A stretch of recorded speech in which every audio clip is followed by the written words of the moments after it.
প্রথমে আমি ভুরুলিয়া আপনজন ক্লাব দাসপাড়ার যে আমাকে অনেক অনেক ধন্যবাদ জানাই। আমাকে আপনারা ডেকে আনলেন, এই পুজোর উদ্বোধন করলাম।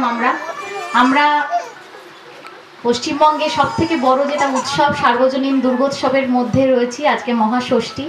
তো আজকে আমাদের মধ্যে দেখতে পাচ্ছি এই দাসপাড়া অঞ্চলের বিভিন্ন যারা এখানকার বাসিন্দা তারা এসছেন, অনেক মায়েরা আছেন, বোনেরা আছেন, ছোট ছোট বাচ্চারা, অনেক ভাইরা, সকলকেই, অনেক যারা বয়োজ্যেষ্ঠ আছেন সকলের প্রতি আমি আমার শ্রদ্ধা নিবেদন করছি এবং শুভেচ্ছা, পুজোর শুভেচ্ছা এবং ভালোবাসা রইল।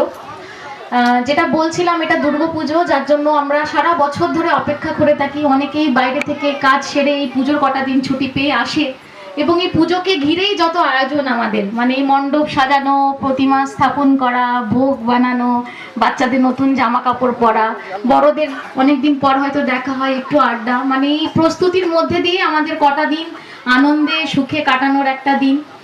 দুর্গা মা সবসময় অসুরকে বলি করে ন্যায়ের প্রতিষ্ঠা করেন। মা এসছেন ঘরে, আমি মায়ের কাছে অবশ্যই আবেদন জানাবো যে তিনি যেভাবে এসছেন সেরকমভাবেই কালীগঞ্জে এবং এই ভুরুলিয়া দাসপাড়াতে সুখ সমৃদ্ধি এবং আনন্দ বজায় থাকুক।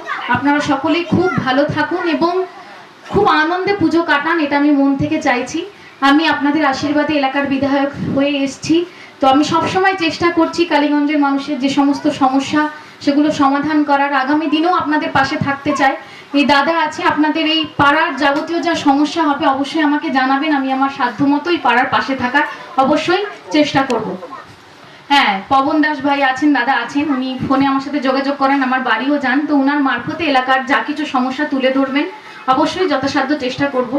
আর আজকের দিনে যার কথা বললেই নয়, আমাদের মুখ্যমন্ত্রী অনেক চেষ্টা করছেন বিভিন্ন পুজো কমিটির পাশে থাকার।